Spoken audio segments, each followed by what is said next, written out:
Now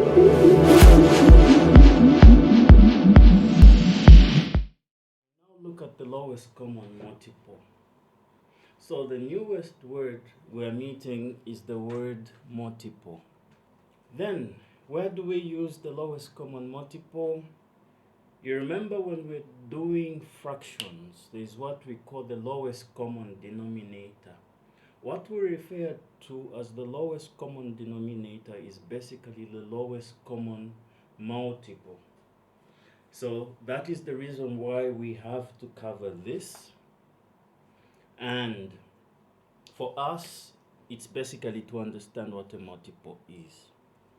Number one, I can pick any number from the whole number set, and if let's say I picked on the number 3, then from the set of whole numbers you have numbers starting from what? 0, 1, 2, 3, 4, 5, 6, and many more other numbers that fall in this particular set. Now we are saying multiples of 3 are basically me multiplying 3 with 0, which is 0, 3 with 1, that is 3, 3 with 2, that is 6, 3 with 3, that is 9, 3 with 4, that is 12, 3 with 5, that is 15, 3 with 6, that is 18. It is from this list that I'll say these are the multiples of 3. And if you notice, there's a very big difference between multiples and factors. Multiples are generally greater than the number. Then there's the question of 0. 0 is not included in a given set of multiples of any given number because it is a multiple of every basic number that you will come across. So in the set of multiples of 3, we are only going to have 3 as the first number that you are going to work with. So if you know these are the sets of multiples of the number 3, and we pick on the number 5, if we pick on the number 5, the multiples of 5, or maybe, okay, better still, okay, we're going to have 5, 10, 15, 20, 25, 30. So these are the multiples of 5. Now, for argument's sake, let's add on another number, 8. You're going to have 8, 16, 20, 18, 24, 32, 40, 48, and many more other numbers that follow after. I hope I'm right on this one. Okay, let's go through this. 8 times 1 is 8, 8 times 2 is 16, 8 times 3 is 24, 8 times 4 is 32, 8 times 5 is 40, 8 times 6 is 48. Okay, I said it's repeated addition, and if you notice there's a pattern where we're basically just adding 8, 8, 8, 8, 8. So this settles the case. Now, here are particular questions where they'll ask you to find the lowest common multiple of 2, or 3, or 4, or 5 numbers. And basically when you're given fractions, you need definitely to find the lowest common multiple, the lowest common denominator for you to add and to subtract. And that is one concept that we are going to cover in detail. So allow me. I'll start with a question. What is the lowest common multiple of 4 and 5? So this is basically the smallest number that is a multiple of 4 and is a multiple of 5. Instead of me doing it the way it used to be done in the past, I will quickly just move on to the new approach of how to do this. It goes like this. You carry out repeated division. You place your numbers 4 and you place your number 5. Then again, just like in the previous lessons where we were doing repeated division, we always start with the smallest prime number. So in this case, we start with 2. 2 can go into 4 2 times, but 2 cannot go into 5, so we drop 5. Okay? Next available prime number is 2. 2 into 2 is 1. It means we are done here. But we carry on.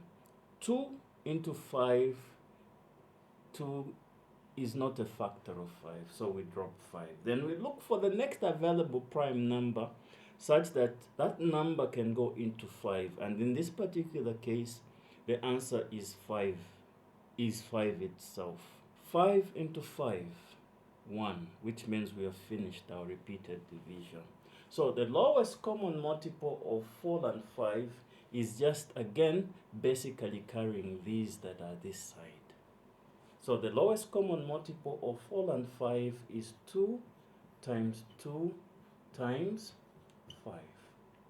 And the lowest common multiple is equal to what? 20. 2 times 2, 4. 4 times 5, 20. This looks a bit confusing because this is when we're just starting. We'll look at another example that will help us and probably better understand what we are doing. But the idea is simply the same. The only difference is that when we were calculating the highest common factor, we were doing the repeated division separate with each given number in the question. But when you are doing the lowest common multiple, we do the numbers together. So we'll try and review this. So I'll start with the numbers that we are dealing with. We have 4 and we have 5. Then, when you look at 4 and 5, the smallest prime number that can go to any of the two numbers is 2. 2 into 4, we get 2. 2 cannot go into 5 because it is not a factor of 5. So, we drop the 5. 2 into 2, 1, meaning we are finished with the repeated division on this part. Then the 5 still remains. Then 2 can still not go into 5 because it is not a factor of 5. So we drop the 5. Then after we get to this stage, the part of 4 is already done. Now we're looking at the part of 5. The smallest prime number that can go into 5 is 5 itself. 5 into 5 is 1, meaning we have finished our repeated division. Then after you finish your repeated division, you just basically pick the divisors that you were working with, then multiply them, then the result is what gives you the lowest common multiple. Okay, putting that aside, let's try and look at another example. Similar to the last example, you basically list the 7, the 14, and the 21. Then we carry out the same repeated division. We start with the smallest prime number, which is 2. 2 cannot go into 7, so we drop the 7. 2 into 14 is what? 7. 2 into 21, it is not a factor, so we drop the what? The 21. Then we move on to the second line. 2 cannot go into 7, 2 cannot go into 7 again, then 2 cannot go into 21. So we look at the factors of 21 and 7, and the factors that 4 under 7 and 21 are 3 and 7. So we would rather use 3 because we normally use the smallest. 3 cannot go into 7, so we drop the 7. We drop the 7. 3 into 21 is 7. Then, at this stage, we only have 7s involved, and 7 is definitely a prime number. So the last number that we're going to use as a divisor is 7. 7 into 7 is 1. 7 into 7 is 1. 7 into 7 is 1. Then from there, just like in the previous example, you just pick that.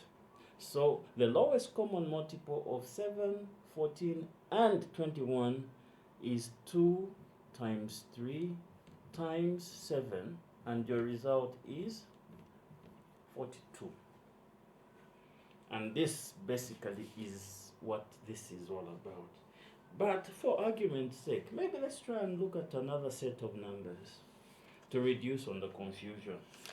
Find the lowest common multiple of 6, 12, and 15. Similar to the two previous examples that we've looked at, we'll start with 6, 12, and finally 15, and we always start with the smallest prime number, which is 2. 2 into 6 is 3. 2 into 12 is 6. 2 cannot go into 15 because it is not a factor of 15. Then we move on to the second stage. When you look at the numbers we have on the second part, is we have a 3, we have a 6, and we have a 15. So 6 is divisible by 2, so we still get to use what? 2. 2 into 3, it's not a factor. 2 into 6 is 3. 2 into 15, it is not a factor. Then, after we reach this stage, we have to look at the numbers that we are working with. We have 3 and we have 15. And the factors of 15 are basically 3 and 5. So we'll pick on 3 because 3 is smaller than 5. 3 into 3 is 1. 3 into 3 is 1, meaning we are done with this particular part of our repeated division. Then 3 into 15 is 5. Then we move on. The next part is we have to look at the 5 that has remained. Is there any other number that can go into 5? No. The last and final number is 5. 5 into 5, 1, meaning our repeated division is done.